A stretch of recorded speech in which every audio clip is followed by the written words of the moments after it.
Bueno, damos gracias a nuestro buen y gran Señor por todas las bendiciones que nos ha dado, por habernos traído hasta este local para adorar su nombre, para buscar sus buenas dádivas, conscientes de que no las merecemos en primer lugar.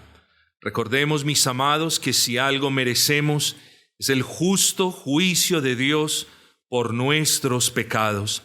Debemos buscar al Señor en el correcto espíritu, en un espíritu de humildad, en un espíritu de Señor, enséñame, en un espíritu de Señor, muéstrame, en un espíritu en el que cuando Él nos redarguya de pecado por medio de su Santo Espíritu, nosotros podamos responder y decir: heme aquí, Señor. Merecido es el juicio que has traído, si ese es el caso. Ahora, Señor, líbrame en Cristo de esa condenación. Vengamos delante del Señor, mis amados, a leer y a escudriñar su bendita palabra. Quiero que abran sus Biblias en esta mañana, por favor, en el Antiguo Testamento, libro de Miqueas. Miqueas capítulo número 3. Miqueas capítulo número 3. Y vamos a leer solamente un versículo, ya que hemos leído con anterioridad el pasaje de nuestra incumbencia. Miqueas capítulo 3, versículo 4. Hermano, amigo, lea las palabras con detenimiento. Entonces clamaréis a Jehová y no os responderá. Antes esconderá de vosotros su rostro en aquel tiempo, por cuanto hicisteis malvadas obras. El texto que nosotros tenemos, el texto que tenemos frente a nosotros, es uno entre muchos pasajes del Antiguo Testamento en los que Dios, nuestro buen Rey, reprocha la maldad del pueblo. En unas ocasiones reprocha la maldad de todo el pueblo, en otras ocasiones reprocha la maldad de sus gobernantes, particularmente de sus líderes, de sus dirigentes, de la clase religiosa de aquel entonces. Una cosa es importante notar: cuando usted vea a uno de los profetas hablando en el nombre del Señor y siendo recriminado o recriminando por medio de él a los dirigentes, sepa usted que el pueblo no es que esté andando mejor que los dirigentes. Los dirigentes muy a menudo eran el reflejo de cómo estaba andando el pueblo del Señor. Y este pasaje en Miqueas no está solo en el Antiguo Testamento. Encontramos, hermanos, de hecho, para ponerles un ejemplo, 100 años después de este texto, nosotros tenemos al gran profeta Isaías en lo que ustedes ya bien saben, es de repente el pasaje predilecto mío, es uno de los favoritos de este servidor. Vemos 100 años después al profeta Isaías diciendo las palabras famosas de Isaías, capítulo 1, versículo 10. Príncipes de Sodoma, oíd la palabra de Jehová, escuchad la ley de nuestro Dios, pueblo de Gomorra. Nos preguntamos a quién le estaba hablando. ¿Será que le estaba hablando literalmente a este pueblo? No. Ellos ya habían dejado de existir hace mucho tiempo y entonces el Señor está hablándoles en este tono, con estas fuertes palabras, tanto al pueblo que estaba en pecado como a los líderes que habían propiciado el pecado del pueblo, como a los líderes que no habían estorbado el pecado del pueblo. Así que, hermanos, este tipo de pasajes son comunes en el Antiguo Testamento. Pero la esperanza de este servidor en esta mañana, al seleccionar este texto en particular, es que consideremos juntos una de las amenazas más fuertes que usted se va a poder encontrar en la palabra de Dios. Una amenaza para quienes usted se podrá decir. Bueno, le voy a decir para quienes no. Esta no es una amenaza para creyentes, salvo que el creyente se haya deslizado mucho en el pecado, que lo esté practicando de manera impenitente, que esté teniendo comunión con el pecado, entonces de repente, hombre, en la soberanía Dios puede tratar en esa interacción oración-respuesta de una manera diferente. Pero en esencia y en principio, este pasaje no es para creyentes. Ustedes ya se van a dar cuenta por qué. Esta amenaza no es para creyentes. Esta amenaza, mis amados, es para un tipo de personas muy similar al pueblo que hemos considerado en nuestra lectura. Esta amenaza que ya usted va a conocer a continuación es una amenaza para quienes fueron creados con un propósito. Cada uno de nosotros fue creado con un propósito. El mundo ha secularizado tanto la expresión propósito que ahora hablamos de propósito como mi propósito es que yo tenga una casa. Mi propósito es que yo termine una carrera. ¿Cuál es su propósito en la vida, amigo? Oh, no, mi propósito es yo tener esto y lo otro para así tener un hogar. No, tengamos cuidado. Esas son metas que usted tiene, que Dios puede bendecir o que Dios no puede bendecir.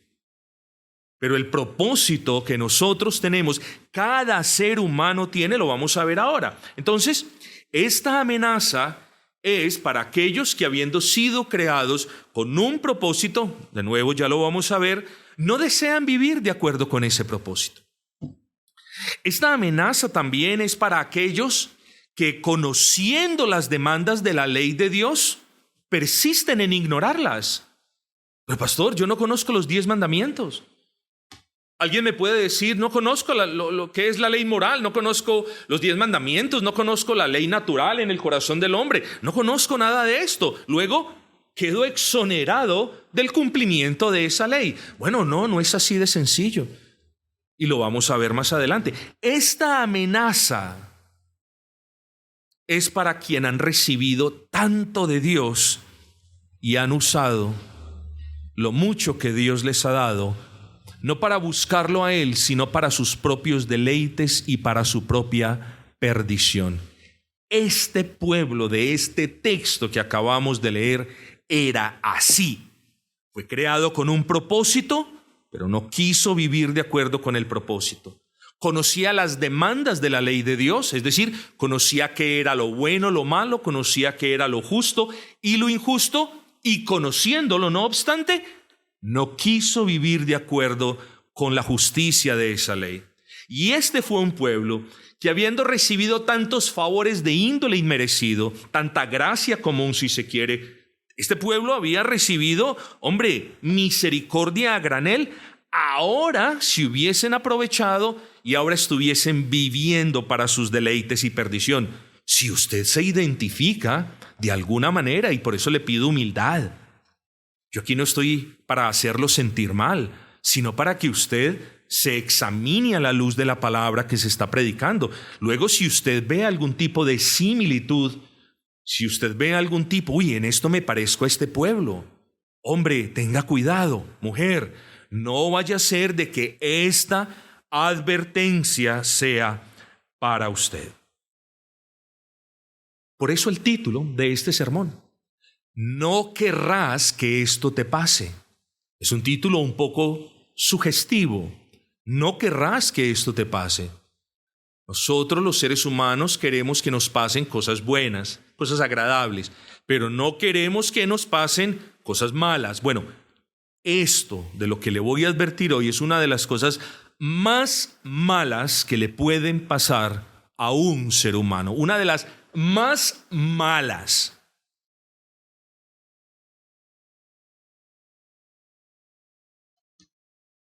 Consideremos entonces uno a uno los versículos de nuestro pasaje. Solamente son 4 versículos. Ya en los capítulos anteriores, solamente les digo esto a manera de trasfondo, Dios ya había dirigido sus palabras al pueblo de Dios en general y ahora las estaba dirigiendo a la clase gobernante, a los líderes. Versículo 1, al menos en su primera parte, dije, oíd ahora, príncipes de Jacob y jefes de la casa de Israel. Cuando nosotros escuchamos esto, de inmediato, ¿qué se nos viene a la mente? Eran personas importantes, eran personas con cierto grado de inteligencia. Estas no eran las personas del pueblo, mis amados. ¿Cierto? Recuerden que los judíos solían despreciar a las personas que no tenían educación. Decían, este no tiene letras. ¿Cómo sabe esto si no tiene letras? Es decir, si no ha estudiado. Bueno, aquí nos estamos enfocando en las personas inteligentes, en aquellos que habían estudiado, digámoslo así. Personas, ojo con esto, personas conocedoras y sabedoras de la voluntad de Dios. Estamos frente a personas. Esta recriminación o este llamado a que escuchen era a personas que conocían, queridos hermanos, lo que era bueno y lo que era malo. Pero lo más sorprendente es que a continuación, en el resto del versículo número 1, el profeta se dirige a ellos como si desconocieran la ley de Dios. Noten lo que dice el resto del versículo 1. Dice, ¿no concierne a vosotros saber lo que es justo? Esta es una pregunta retórica. Es una pregunta que el profeta les hacía porque sabía que ellos conocían la respuesta. Y lo que el profeta les está diciendo aquí no es otra cosa que ustedes saben lo que es correcto. Ojo con esto. Ustedes saben lo que es correcto. Ellos saben, conocían la ley de Dios y por ende la ley de Dios nos muestra o divide todas las obras, palabras, pensamientos e intenciones literalmente entre buenas y malas. Buenas son todas las palabras, pensamientos y obras que vayan de acuerdo con la ley del Señor, y malas es todo lo opuesto. Estos dirigentes sabían qué era lo bueno y qué era lo malo. Estas personas sabían a los ojos de Dios qué era lo justo y qué era lo injusto.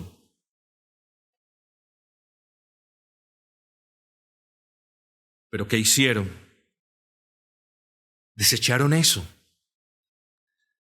El amor por el poder y la codicia por los bienes terrenales enceguecieron sus almas por completo. Note usted el efecto del pecado en la vida, literalmente. Ahora bien, no quiero entrar en mucho detalle en este punto. Mi amado, puede que le diga a usted, ese puede que no sea su pecado favorito. Cada uno de nosotros, lastimosamente, en ese remanente de pecado, tenemos un pecado favorito. Un pecado al que nos inclinamos más que lo que nos inclinamos por otros pecados. Pastor, entonces lo debemos aceptar como normal. No, por supuesto que no es. Pecado favorito es una expresión puritana que yo creo, me imagino que ellos la acuñaron para avergonzarnos.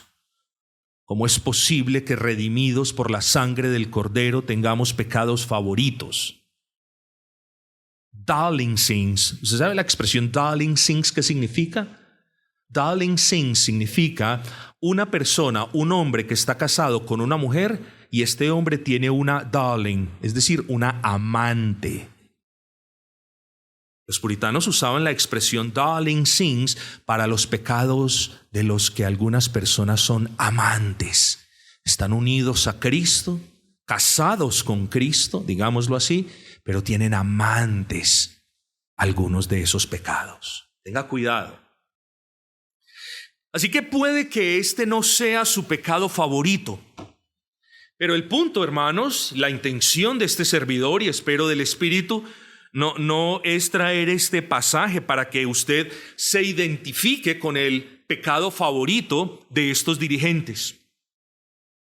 La intención, mis amados, es que usted identifique en toda humildad en el fondo de su corazón cuál es su pecado favorito. Ese es el punto. Ese pecado que de tanto practicarlo, ya usted lo está normalizando, como decíamos hace un momento. Tanto practican los pecadores cierto pecado que terminan normalizándolo. ¿Usted sabe qué es normalizar el pecado? Normalizar el pecado es hacer de algo anormal algo normal y aceptable. Cuando una persona practica el pecado y de repente estoy hablando con alguien que tiene como práctica el pecado. Cuando una persona practica el pecado, o sea, vive de manera impenitente, la persona comienza a normalizar el pecado. ¿Saben por qué? Porque el pecado comienza a ser arte y parte de su vida. Ya el pecado no es aquel remanente contra el que el creyente lucha, sino algo que está ahí patente y latente. ¿Cuál es el pecado suyo favorito? Tenga cuidado, porque si usted es uno de los que practica ese pecado, de los que se arrepiente y vuelve a caer en el pecado, de los que un sermón lo redarguye y vuelve y cae en el pecado, de los que derraman lágrimas delante del Señor y vuelve y cae en el pecado, tenga cuidado, porque muy probablemente su corazón se está endurecido. Además de haber normalizado el pecado, tenemos también la dureza del corazón. Una dureza que lleva al corazón a ver algo que es malo como bueno. Ahora, con eso en mente, note lo que nos dice el versículo 2. Precisamente dice, vosotros que aborrecéis lo bueno y amáis lo malo. Ahí está el fruto del pecado o de la práctica del pecado.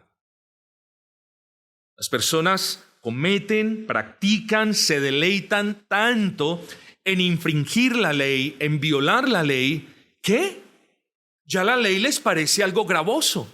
Ya la ley les parece algo que carga, que pesa, que fastidia. Hombre, yo quiero abrir un paréntesis. ¿Cómo es posible de que existan cristianos a quienes les fastidie la ley de Dios? Una de dos. O los pastores nunca les han enseñado a estos creyentes la diferencia entre la ley y el evangelio y la diferencia entre la ley como pacto de obras y la ley como norma de vida. O simplemente las personas aborrecen lo que Dios ama. Pero ¿cómo podemos pensar en creyentes a quienes les pesa, les carga la ley de Dios? Hermanos, la ley de Dios la podemos ver de manera hermosa en aquel llamado: venid a mí todos los que estáis trabajados y cargados y yo os haréis descansar. Llevad mi yugo sobre vosotros. Hombre, y ese yugo es fácil y ligera mi carga. No es un yugo que tengamos que llevar hasta el final sin haber tirado la cruz. Porque Dios no demanda obediencia, aunque demanda obediencia perfecta, también, hermanos, y escúchenme en esto porque esto vamos a hablar en la conferencia, también entiende que si nosotros no estamos unidos a Cristo, nuestra obediencia es tan o más mala de la obediencia que tratan de ofrendar quienes están aparte de Cristo. Luego, hermanos, nosotros obedecemos con gozo, con gratitud, no por justificación, sino por gratitud, por amor a Él. Recuerden, Juan capítulo 14, versículo 21 al 24, si vosotros me amáis, guardaréis mis mandamientos. Bueno, podríamos aquí alargarnos. Hermanos, estas personas conocían la ley de Dios, conocían las demandas éticas de la ley de Dios para ellos. Hombre, ¿y qué fue lo que pasó? No. De tanto practicar el pecado que ya vamos a describir, ya la ley de Dios era gravosa, cansona, estorbaba. Hasta tal punto, miren esto no viene de un día para otro, hasta tal punto que nos dice el profeta al principio del versículo 2, vosotros aborrecéis lo bueno y amáis lo malo. ¿Qué estamos viendo aquí? Bueno, mis amados hermanos, aquí vemos unos valores invertidos por completo. Pero eso mismo hacen muchos pecadores en la actualidad. Eso mismo hacen muchos pecadores. Estas personas, los dirigentes que estaban allí para guiar, corregir, amar al pueblo, estaban haciendo todo lo opuesto. Los estaban despedazando, maltratando, los estaban usando y estaban abusando de ellos para beneficio propio. Y eso nos dice los versículos 2 y 3, mis amados hermanos, en los que, si usted los lee, vamos a encontrar palabras pintorescas, lo cual, hermanos, solo es una manera gráfica de comparar a estos líderes injustos y pecadores con las bestias del campo que despedazan a sus presas sin piedad ni clemencia. Las palabras que usted puede leer en los versículos 2 y 3 solamente es una manera profética de mostrar el carácter rapaz y voraz de la avaricia de quienes sabían hacer lo bueno, pero no lo hicieron. Recuerden lo que dice Santiago 4:17. Todo aquel que sabe hacer lo bueno y no lo hace, dice, se le cuenta como pecado. Bueno, aquí tenemos, hermanos, dirigentes que sabían hacer lo bueno, que podían hacer lo bueno, pero que se rehúsaron a hacer lo bueno. Pero, hermanos, repito ya por última vez, no nos hemos congregado para hablar de las autoridades civiles de aquel entonces, ni de su impiedad rampante y contraria a la ley de Dios. Hoy yo le pido que usted solo, sin mirar quién tiene a su lado, se pare a la luz que arroja este texto con el deseo de examinarse, porque a estas personas Dios les hizo una advertencia severísima. Versículo 4, ellos iban a clamar a Jehová, es decir, iban a orar y Jehová no les iba a responder. De ahí el título, usted no quiere que esto le pase. Es lo último que usted quiere que le pase. Que en el momento de la angustia, de la tristeza, de la desesperación, de la necesidad o de la prueba, usted clame a Dios y a causa de su pecado, de su impenitencia, a causa de sus valores invertidos por la práctica del pecado, Dios no le responda. ¿O quién en su juicio cabal querrá que Dios no le responda? Entonces tenemos esta grave advertencia. Y no solamente Dios no iba a responder sus oraciones, peor aún, iba a esconder de ellos su rostro. Y si alguien era, me excusan ustedes, si alguien era tan descarado para decir, ¿y por qué mis oraciones no van a ser respondidas? ¿Y por qué vas a esconder tu rostro de mi justicia? El Señor lo dice, por cuanto hicisteis malvadas obras. Note usted el punto, la práctica del pecado. Una vida totalmente en impenitencia es una vida en la que el Señor no escucha las oraciones. Hombre, podríamos hablar de diferentes cuestiones, podríamos regresar a la pregunta de Dios, las oraciones, ¿de quién entonces escucha? Y nosotros lo podríamos resumir en algo verdadero. Dios no escucha las oraciones del pecador. ¿Recuerdan de esa respuesta ustedes, mis amados hermanos? ¿Recuerdan de esa respuesta? Claro que la recuerdan. Del hombre que fue sanado y del que dijo después. Los dirigentes le dijeron a este hombre que ese hombre era un pecador. Da gloria a Dios que Dios te sanó porque ese hombre es un hombre pecador. Y el hombre que había sido restaurado dice, pues esto es lo maravilloso, que siendo pecador como vosotros decís, y sabiendo que Dios no escucha las oraciones de los pecadores, yo sea salvo. Les dio una gran lección, mis amados hermanos. Dios no escucha las oraciones de los pecadores que abrazan, que aman, que se deleitan, que no quieren abandonar su pecado favorito. No estamos diciendo de que Dios no pueda tener una misericordia. Lo que pasa es que las personas confunden una misericordia del Señor con que Dios responde mis oraciones. Cerremos ese gran paréntesis de nuevo y regresemos al texto. Entonces tenemos la advertencia, algo que ninguno de nosotros quiere que le ocurra. Así que, en primer lugar, mis amados hermanos, digamos que, vamos rápido, que estos gobernantes y esta clase dirigente tenía un propósito. Ellos habían sido puestos en ese lugar de eminencia con un propósito.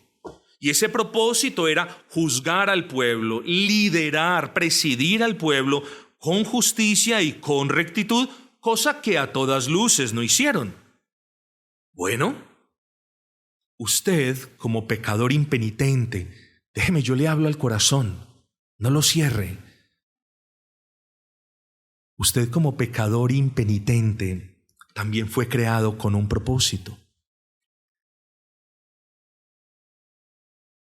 Usted ha despreciado ese propósito, pero usted fue creado con un propósito. ¿Sabía usted que usted fue creado no para ser una persona rica, sino para que tenga comunión con Dios? ¿Sabía usted que usted fue creado no para que tuviera cartones y títulos colgados de la pared o para que se ufanara de sus logros, sino para que usted adorara a Dios? Quiero que decirle algo. Todos los días en los que usted no vive para Dios, así usted se quede en la cama mirando un techo blanco, le cuentan como pecado, porque no está cumpliendo el propósito para el cual fue creado. Entonces no solamente usted fue creado para tener comunión con el Altísimo, sí, claro, comunión que rompió el pecado, solución que probemos o que vemos en el Evangelio, pero usted fue creado para adorar a Dios, tener comunión con Él. Y dice el hermoso catecismo, para disfrutar de su presencia para siempre. Usted no puede olvidarse de ese propósito, mi amigo. Usted fue creado para disfrutar de Dios, no solamente a este lado de la eternidad, sino al otro. ¿Pero qué ha hecho usted con ese propósito? Usted se ha burlado de ese propósito. Por completo se ha burlado. Lo ha despreciado. Ha preferido sus planes por encima de los planes de Dios. Le ha dado prioridad, ha empleado fuerza, recursos en lograr sus metas que en buscar el verdadero propósito de Dios para su vida. Eso es lo que usted ha hecho. Recuerden, los gobernantes también lo hicieron. Tenían el propósito de hacer las cosas bien, de liderar bien, ellos lo tenían. No lo hicieron así. Pero en segundo lugar, aquellos gobernantes corruptos sabían, es decir, tenían un conocimiento de lo que era justo, de esto ya hablamos. Pero ¿qué fue lo que hicieron? Se entregaron a todo lo opuesto. Si Dios decía, no matarás, se entregaron a matar, bien sea en el acto físico de acabar con la vida de una persona o en el acto de acabar con la honra y la integridad de una persona. Todo lo que Dios decía, no lo hacían. Y todo lo que Dios prohibía, eso sí hacían.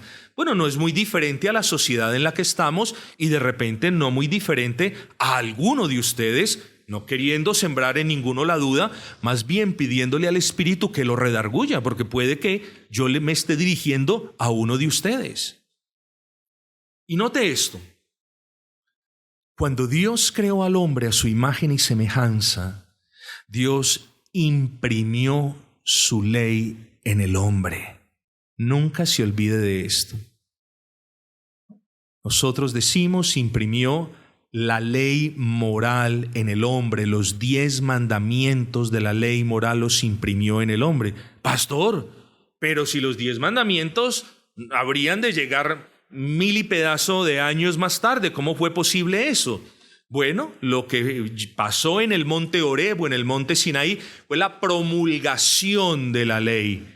Pero la ley de Dios es tan eterna como Dios mismo. Por eso muchos teólogos hablan de esa ley como la ley natural. La ley realmente que está en cada corazón por medio de la que el hombre sabe sin necesidad de que le lean los 10 mandamientos o de que alguien se los recite o de que los pueda ver. El hombre sabe qué es lo bueno y qué es lo malo. Y Dios también, al crearlo a usted a su imagen y semejanza, le ha dado una conciencia. Dios es el ser moral por excelencia. Y al ser creados a imagen y semejanza de ese ser moral por excelencia, Dios le ha dado al hombre una conciencia. Usted tiene una conciencia. No importa si usted ha pecado todos los días de una manera horrible, usted tiene una conciencia. No importa si usted ha demeritado la ley de Dios, usted tiene una conciencia. No importa si usted ha dicho Dios no existe, Dios no existe, Dios no existe, todos los días de su vida, usted tiene una conciencia. Pastor, uno puede aplacar, callar, apaciguar por completo la conciencia. Usted le puede hacer mucho daño a la conciencia. El pecado hace mucho daño a la conciencia, pero usted nunca podrá acallar por completo su conciencia. Una conciencia que se apoya en la ley moral escrita en su corazón y que juzga sus pensamientos de acuerdo a esa ley. Por eso cuando usted piensa algo malo, su conciencia le dice, usted pensó algo malo. Por eso cuando usted ve algo inapropiado, su conciencia le dice, usted no tiene al pastor ahí, su conciencia le dice, usted vio algo contrario a la ley. Bueno, así fue creado usted. No solamente con la ley moral impresa en su corazón, con una conciencia que se apoya en esa ley, usted sabe qué obras son buenas, cuáles son malas, usted sabe que Dios reprocha o le reprocha esas acciones por medio de la conciencia. Y algo en usted le dice, y eso usted lo sabe, de repente si usted no ha creído en Cristo, algo de usted le dice que no importa lo que usted haga o diga, usted necesita el perdón de Dios. Algo que muchos buscan de la manera equivocada.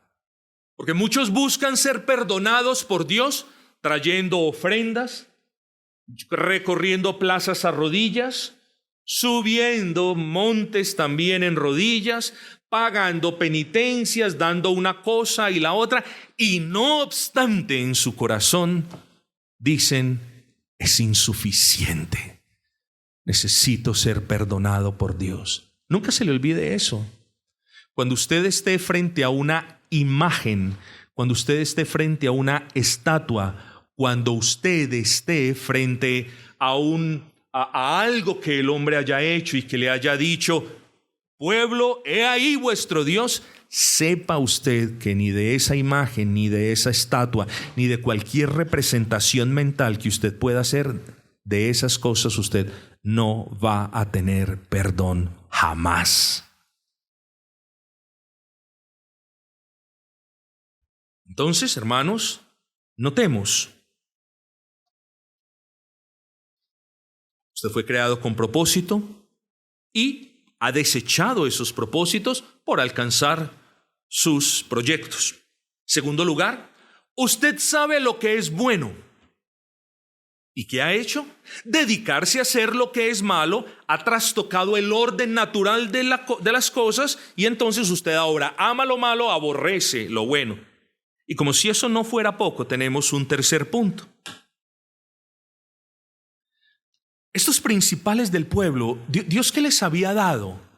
Dios les había dado unas gracias, Dios les había dado unos puestos en eminencia, Dios les había dado inteligencia de repente, capacidad para discernir, para juzgar, para enseñar, qué sé yo, muchas cosas podríamos decir. Es cierto.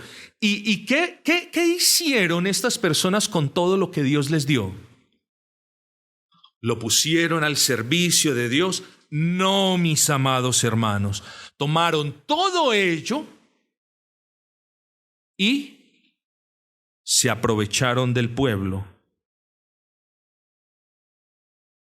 Y de repente usted también es así. Y podríamos aquí pasarnos buen par de horas mirando este asunto, pero cuando yo le hago la pregunta, ¿qué es lo primero? Supongamos, ¿qué es lo primero que Dios le da a usted? ¿Usted qué me responde? Oiga, lo primero que Dios le da a usted, amigo pecador, es el aire que respira. Y usted no se lo ha agradecido. Pero eso es lo de menos. Lo de menos, aunque grave, no es que usted no le agradezca a Dios por el aire que respira. El punto es que con ese aire usted se ha llenado los pulmones para blasfemar el nombre del Dios bueno que hasta hoy lo tiene con vida. Eso es lo peor. Lo peor es que con ese aire usted se ha llenado a sus anchas para mentir, para acabar con la honra de una persona, para levantar falso testimonio contra el prójimo. Todo lo malo usted ha hecho. Solamente estamos considerando el aire, imagínese. Podríamos seguir con los alimentos que Dios pone sobre su mesa. La fuerza que le dan esos alimentos, ¿usted para qué la usa? Para hacer el mal.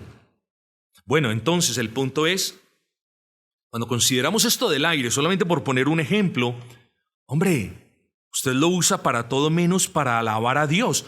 Razón principal por la que el aire le es dado. ¿Recuerdan ahora los propósitos por los cuales el hombre es creado?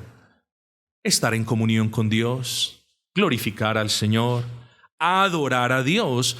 Bueno, Dios es sabio. ¿Cómo Dios no nos va a dar el aire para que nosotros cumplamos uno de sus propósitos? Bueno, ¿qué pasa? Que ahora los pecadores toman ese aire y hacen todo lo que se les viene en gana, menos lo que es bueno. Los pecadores reciben de Dios provisiones. ¿Y qué han hecho con esas provisiones? Las han malgastado en lo que no aprovecha. Y peor aún, las han usado para incrementar sus placeres, para encender sus vicios y para sostener sus vanidades. Los pecadores reciben de Dios la gracia común. Sol sobre buenos y malos, lluvia sobre justos e injustos. ¿Y qué hacen? Adueñarse de ellas creyendo que tienen derecho a ellas. Los pecadores reciben de Dios el tiempo. ¿Y qué han hecho con ese tiempo? Desperdiciarlo, usarlo para pensar cómo vamos a conseguir esto, usarlo peor para maquinar qué es lo que voy a hacer para devengar algo mientras otro sufre. El pecador recibe el tiempo, todos los días Dios le da tiempo al pecador y el pecador lo vive como si nunca fuera a rendir cuentas, sabiendo que entre más tiempo viva un pecador, si a la final no se arrepiente, más culpable es del que vivió menos tiempo. Y usted, querido amigo, que de repente aún no ha abrazado a Cristo, usted es responsable delante de Dios por el propósito con el que Él lo creó, por lo que hizo de acuerdo o en contra de la ley que Él imprimió en su corazón, y por los dones, los talentos, los beneficios que Dios le ha concedido. Mi amigo, si usted hasta hoy no le ha importado ese propósito, si usted hasta hoy ha pisoteado la ley del Señor, si usted hasta el día de hoy ha despreciado todas las cosas buenas, digo despreciado en el sentido de usarlas para todo, menos para agradecer a Dios y adorarle y exaltarle. Si usted ha hecho esto, esta advertencia es para usted. Llegará un día donde usted clame a Dios y Dios no le responda. Y yo no sé usted, pero yo no quisiera estar en su lugar, mi hermano, mi amigo. No quisiera estar en su lugar. Qué cosa más terrible para el pecador. Qué juicio más grande sobre el pecador. ¿Por qué? Porque si Dios no responde su oración, dígame entonces, ¿quién lo va a socorrer? ¿Quién lo va a sacar del hueco en el que está? ¿Quién lo va a sacar de la arena movediza de sus pecados? ¿Quién le va a cortar los grilletes que lo mantienen atado al pecado? ¿Quién lo va a liberar del pecado? ¿Quién lo va a justificar delante de Dios? ¿Quién? Si Dios no escucha su oración, usted está literalmente perdido. Por favor, amigo, se lo suplico, no piense que Dios es bueno y Dios... En esa iglesia asustan mucho, ese hombre asusta mucho. Oh, mi amigo, no piense, no se engañe que Dios escucha la oración indiscriminada de todos. No lo piense porque no es así. Pero déjeme le explico porque usted no querrá que Dios no responda a sus oraciones. En el estado natural del hombre, es decir, apartado de Dios, el pecador disfruta de sus pecados. Tiene cierto nivel de remordimiento. Sabe que las cosas no están bien, pero disfruta de sus pecados. Con su mirada puesta en sí mismo y con su corazón fijado en las cosas y en los placeres del mundo, el pecador ignora a Dios. El pecador vive, entre comillas, una vida feliz, dice él. Hay pecadores que reconocen que viven en miseria. Miren, les cuento algo a manera de anécdota breve. Cuando tenía yo 15 años, que por desgracia comencé a consumir drogas, era un placer indescriptible. Mis últimos días de vida como drogadicto en el año 2001 fueron un infierno real. ¿Cuál es la enseñanza? Tenga cuidado con el pecado, porque lo que primero le parece deleitoso o inofensivo o yo controlo, termina convirtiéndose en un Dios con D minúscula, en un amo cruel, en un Señor que avasalla, que acaba, que mata. Pero el hombre disfruta el pecado.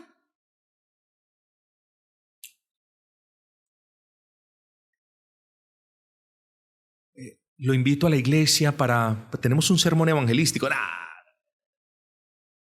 Voy a Guayabara a jugar fútbol, dicen ellos. Señor, nosotros venimos de la iglesia que queda aquí al frente de la farmacia. ¿Me permite proclamarle, darle esta razón? Es algo muy importante. No. Mejor sigo viendo mis maldades en el teléfono. Muy bien. Y cuando ese hombre impuro, cuando ese vicioso degenerado pasan por dificultades, o vienen las tribulaciones, o las consecuencias de sus pecados los alcanzan, ese sensus divinitatis, ¿saben qué es eso? Ese sentido de la divinidad que hay en ellos les dice: clama a Dios, porque Él es el único que te puede ayudar. Ahí es cuando el pecador llora y se revuelca y desespera y se lamenta y cruje sus dientes. Ay, Señor, ayúdame y te prometo que no lo vuelvo a hacer. Ah, Señor, socórreme y dejaré de hacer aquello o lo otro. Ah, Señor, líbrame de esta tragedia y de este gran mal.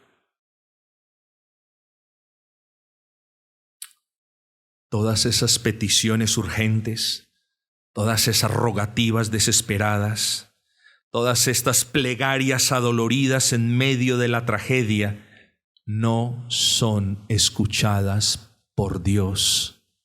¿Y sabe por qué? Por lo que dice el versículo 4. Por cuanto hicisteis, por cuanto practicasteis, por cuanto te deleitasteis, por cuanto perseverasteis, por cuanto cuando viniste a mí para pedir ayuda, no querías dejar el pecado. Hermano, permítame otra vez, hoy es un día un poquito inusual porque ustedes saben que no suelo hacer esto. El día que el Señor me salvó, ese viernes 27 de abril del año 2001, yo tenía, esto es vergonzoso, pero yo tenía mucha droga en mi bolsillo. Ay, Señor, sálvame, Señor. No podía respirar, con medio cuerpo casi paralizado. Sálvame, Señor. Me acuerdo, no estoy exagerando. No sentía mejoría, no sentía paz en mi corazón. ¿Saben por qué? Hermanos, porque yo decía, sálvame, Señor, pero en mi corazón quería que eso se me pasara para seguir consumiendo el vicio que tenía en mi bolsillo. No te equivoques. Nunca juzgues tus pecados con la grandeza de los míos pasados. Tus pecados pueden ser aún tan o más grandes que lo que yo pasé. Si usted se acerca a Dios queriendo el pecado, ocultando el pecado, pretendiendo ganar el favor y la liberación y la ayuda de Dios, pero con el deseo de seguir pecando, acérquese, eso es decisión suya. Sepa usted que Jehová no responderá esa oración. Pastor, pero es que deje a Dios que obre su soberanía, usted no sabe. Sí, sí lo sé, porque la palabra del Señor dice eso. No responderá a las oraciones de los impenitentes, de los que quieren seguir en esa vida de pecado.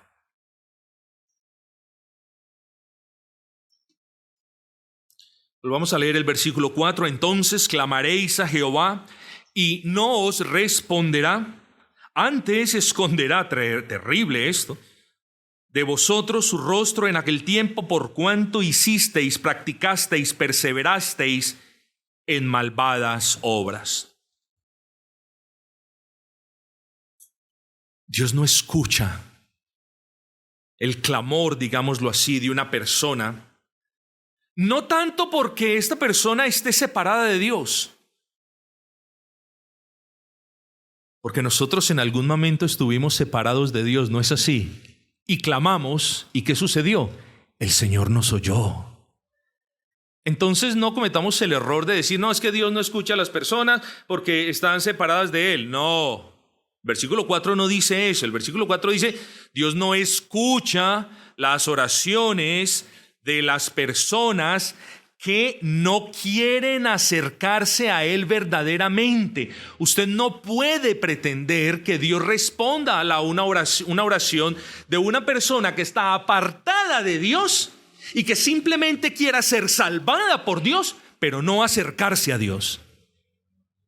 Teológicamente no hay razón para tal cosa. De nuevo, me son testigos, no me gusta citar autores, pero de cuando en cuando lo hacemos. A.W. Pink dijo lo siguiente: Dios se reserva el derecho soberano de cerrar su oído a quienes buscan sus bendiciones sin someterse a su señorío. Si tú no quieres vivir para Cristo, si tú no quieres acercarte a Él, postrarte delante de Él, entregar tu vida a Él, reconocerlo como tu Dios, tu Señor y tu único Salvador, estás en libertad de orar lo que quieras. Pero no tengas muchas expectativas, porque si te acercas a que Dios te socorra, debes reconocerlo como Rey y Señor, y debes tener el deseo de vivir para Él como Rey y Señor. Dios no oye las oraciones, no tanto porque procedan de una persona que no cumple la ley de Dios, porque a la final, en nuestro estado de pecado, pues ¿qué ley de Dios íbamos a cumplir? Éramos de lo peor, si se quiere, sino porque no reconoce que merece el castigo que Dios demanda por haber violado esa ley. Es decir, Señor, perdóname, Señor, socórrame. Peor aún, Señor, líbrame de las consecuencias de mi pecado. Pero yo no soy culpable de nada. Yo no merezco la condenación. Si mucho, merezco cualquier cosita, pero yo no merezco la condenación de tu ley. No, mis amados, todo pecador que se acerque al Señor a pedir perdón por sus pecados, a ser reconciliado con el Padre eterno en el nombre del Hijo eterno, debe reconocer que es culpable flagrantemente por violar la ley del Señor y que merece su justicia. Lo maravilloso es que si usted cree en Cristo de corazón, Dios no le va a dar lo que sus pecados merecen, sino que Dios le va a dar el cielo, la paz y la gloria que no merece. Pero si usted no reconoce que es culpable de violar la ley de Dios, hombre, por favor. Otro gran notable, el bautista particular John Gill, muy conocido también por ustedes, argumentó: cuando el hombre desprecia la ley divina, su oración es abominable.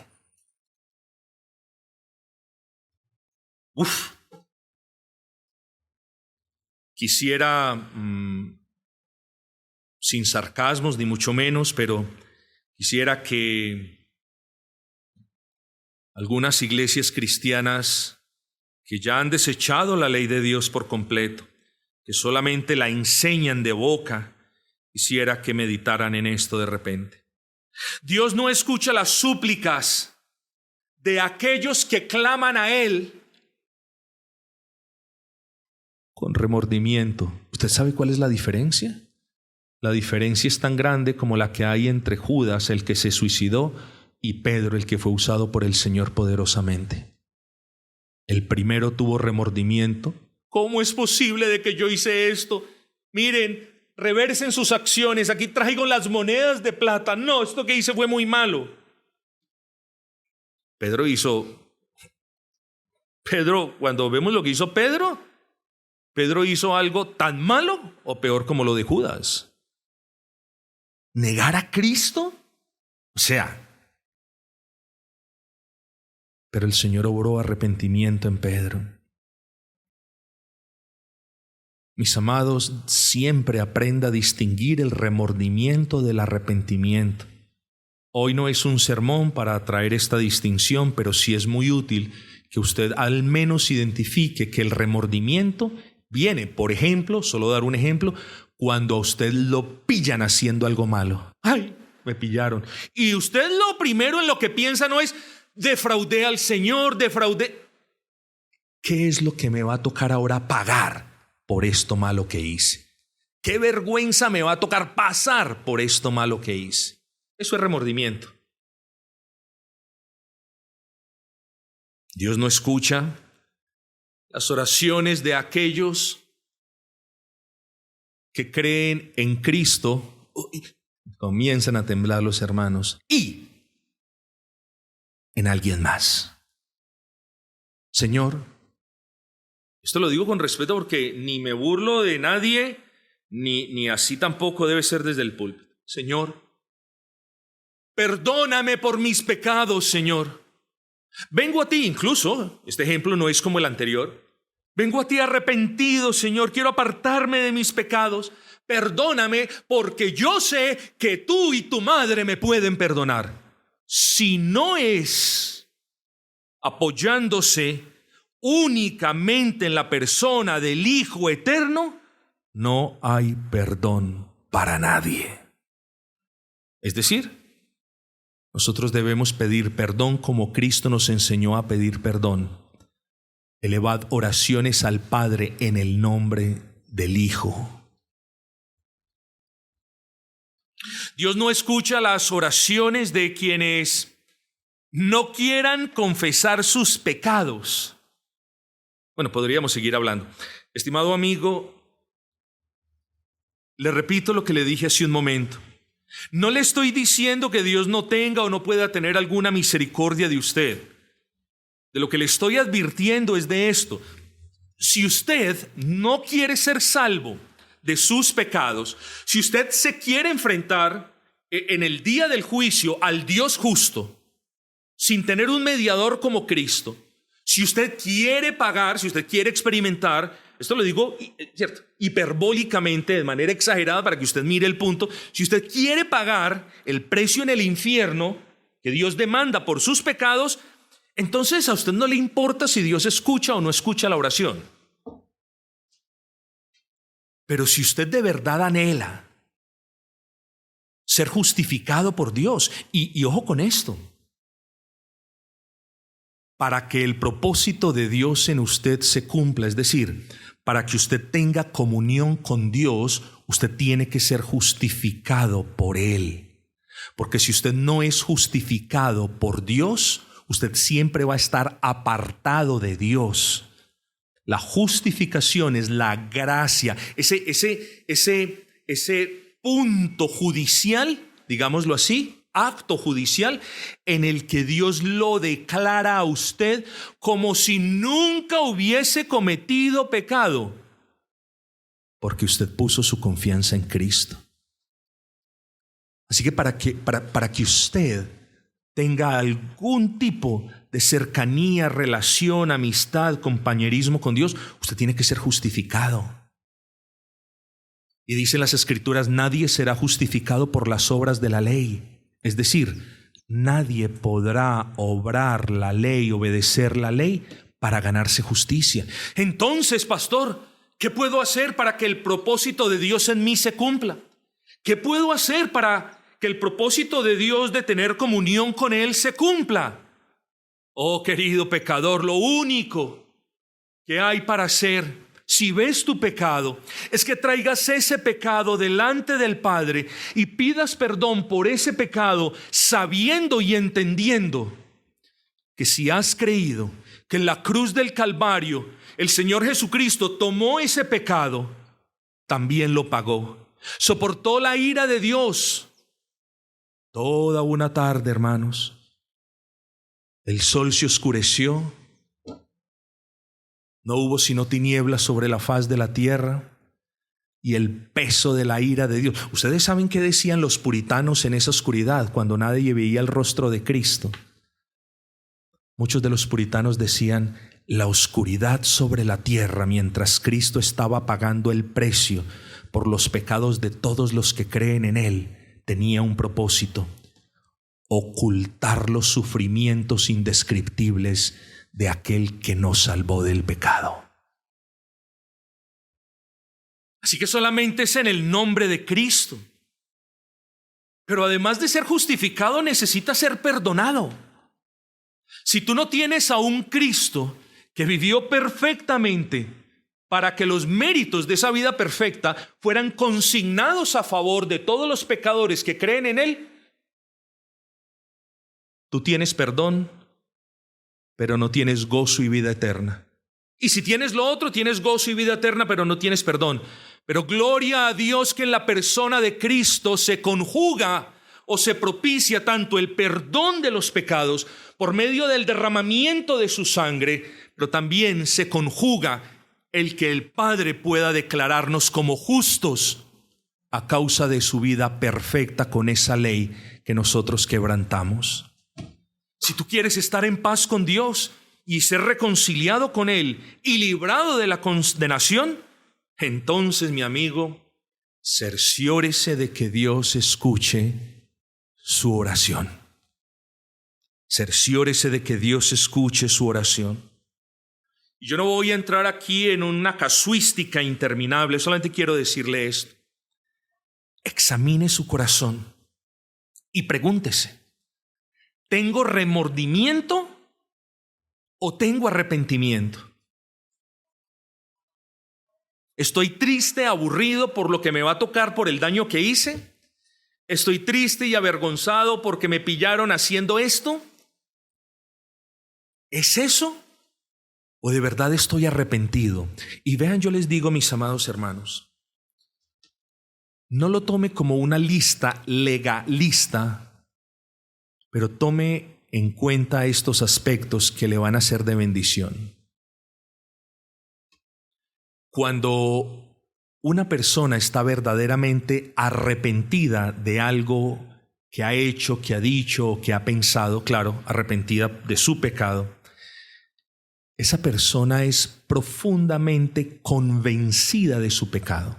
Es decir, esa persona no es una de aquellas que se puede sacudir de su pecado tranquilamente. ¿Por qué? Porque ahí está. Recuerden, estamos hablando de un verdadero arrepentimiento, ¿no es así? Y el verdadero arrepentimiento es una gracia de Dios. Y si es una gracia de Dios, es aplicada por el Espíritu Santo. Así que cuando hablamos de un verdadero arrepentimiento, hablamos de una convicción profundísima, que simplemente no se va porque yo diga: ay, no, voy a pensar en otra cosa, voy a hacer otra cosa. Oh, las personas que están verdaderamente arrepentidas no pueden sacarse ese pecado. Oh, el verdadero arrepentimiento también se da porque hay dolor en sus corazones. Dolor en sus corazones. Son las personas que no hacen fuerza para llorar, sino que son las personas que incluso cuando no lloran sienten tristeza profunda en el alma. ¿Saben por qué? Porque el pecado es una ofensa contra el dador de la ley y contra nuestro prójimo también, si son los pecados cubiertos en la segunda tabla. Entonces hay una fuerte convicción, hay dolor por el pecado. El verdadero arrepentimiento, escuchen esto, créanme esto, investíguelo. O léase el libro El verdadero arrepentimiento de Thomas Watson. Léase, se lo recomiendo. El verdadero arrepentimiento demanda una confesión sincera del pecado. La persona que comete un pecado y lo oculta y vive con él oculto. Ay, hermanos, se acostumbró a vivir con el pecado oculto y difícil es decir de esa persona está arrepentido de verdad. ¿Saben qué otra cosa implica un verdadero arrepentimiento? Odio por el pecado. Lucha total a cuartel contra el pecado.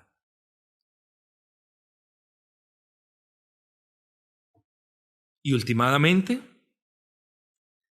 uno sabe que Dios ha obrado un verdadero arrepentimiento en una persona porque la persona abandona por la gracia del Altísimo su pecado.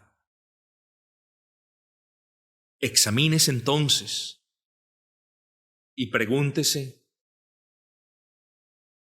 ¿este sentido de culpa se debe a un verdadero arrepentimiento o a un mero remordimiento?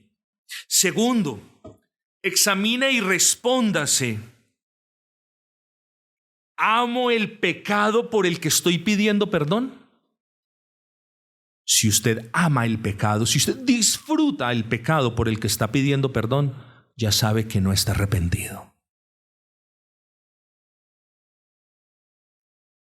Y sea honesto y respóndase, estoy mirando a Cristo como mi único Señor y suficiente Salvador, y usted conoce la respuesta. Amigos, si esto es así, gloria a Dios. Abre tu corazón al Señor y tendrás la absoluta certeza de que tus oraciones serán escuchadas. No importa la elegancia de la oración, no importa cuánto dure la oración, no importa si lo hace de manera pública o privada. Dios la escuchará desde lo alto y será propicio al más vil de todos los pecadores, incluso si su oración es un simple y sencillo: Señor, sé propicio a mí, pecador. Amigo, pero no puedo dejarlo así. Tengo que advertirle de lo contrario. Si usted continúa despreciando el Evangelio y si persiste en la práctica del pecado y si se siente confortable en la dureza de su corazón y si no se ha arrepentido de verdad y si todavía sigue mirando a santos, a arcángeles, a imágenes, a mujeres, a hombres y a toda suerte de divinidades con D minúscula, entonces no importará cuán urgente sea su necesidad o cuán angustiado esté en el día de su necesidad. Y no importa si su oración es hermosa, meritoria, si es larga, si tiene 1000 adornos o si la acompañan muchas lágrimas. Sin fe y sin arrepentimiento, toda oración pidiendo salvación rebota en el cielo como una flecha sin punta. Como lo dijo Thomas Watson, así, como una flecha sin punta. Versículo 4, termino ya. Entonces clamaréis a Jehová y no os responderá, antes esconderá de vosotros su rostro en aquel tiempo, por cuanto hicisteis malvadas obras. Quiero terminar con una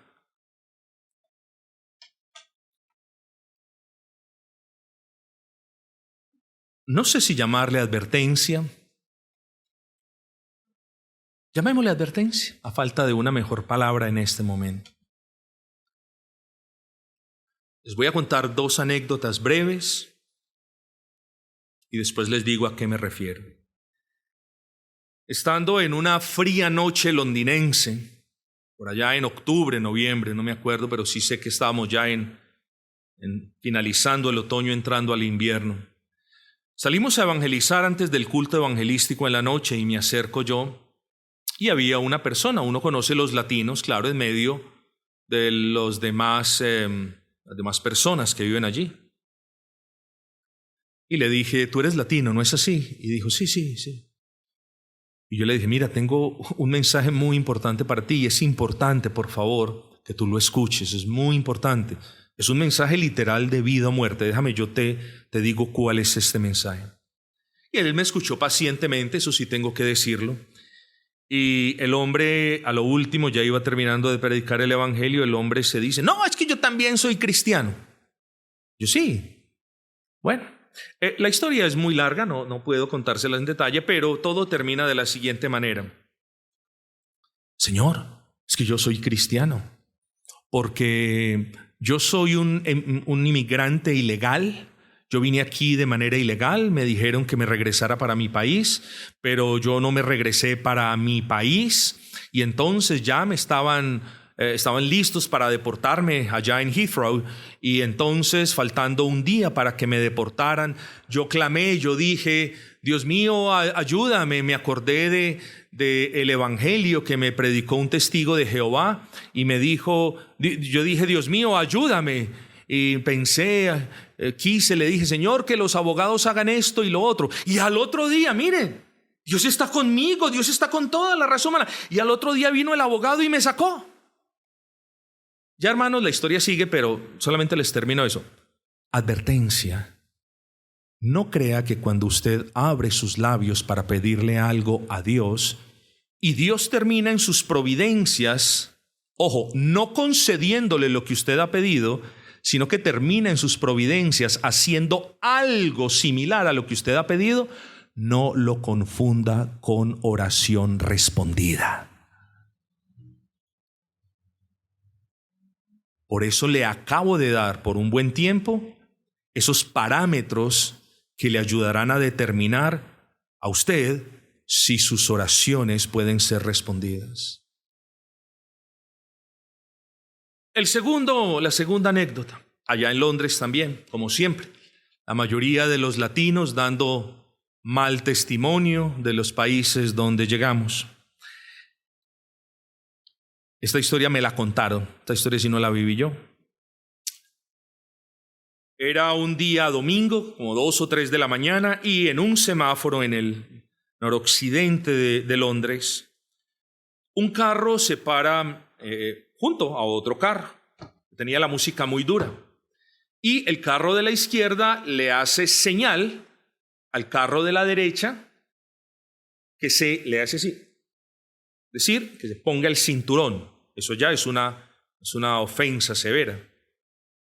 Y el hombre del carro de la derecha baja el vidrio, insulta a estas 2 personas del carro de la izquierda, eran latinos, eran ecuatorianos, a más no poder. No les digo por qué. Las personas del carro de la izquierda se adelantan, atraviesan el carro, se bajan, se ponen sus chaquetas y eran policías encubiertos.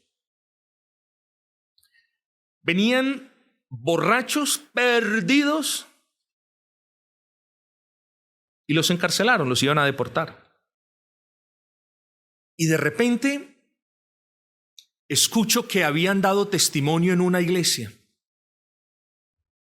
Dios es bueno, decían ellos, los borrachos que andaban violando la ley, los que iban ebrios. Dios contestó nuestras oraciones y por eso no fuimos deportados. ¿Usted cree que Dios contestó las oraciones de estas personas? Usted tiene que tener carácter bíblico para decir con certeza, no. Dios no contesta las oraciones de alguien que quiere seguir en el pecado.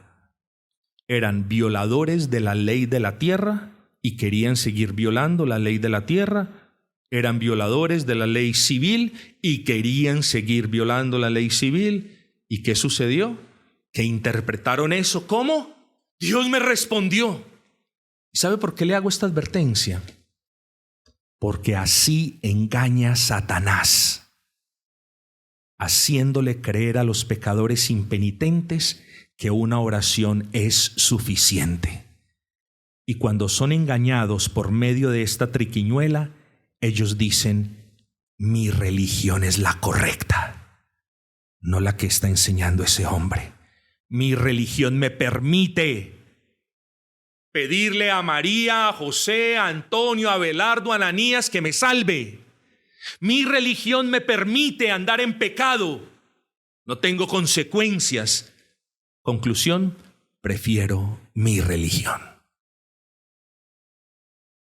Tenga cuidado y no se deje engañar por Satanás, a quien muy a menudo Dios le permite hacer cosas para tener a las personas bajo su dominio.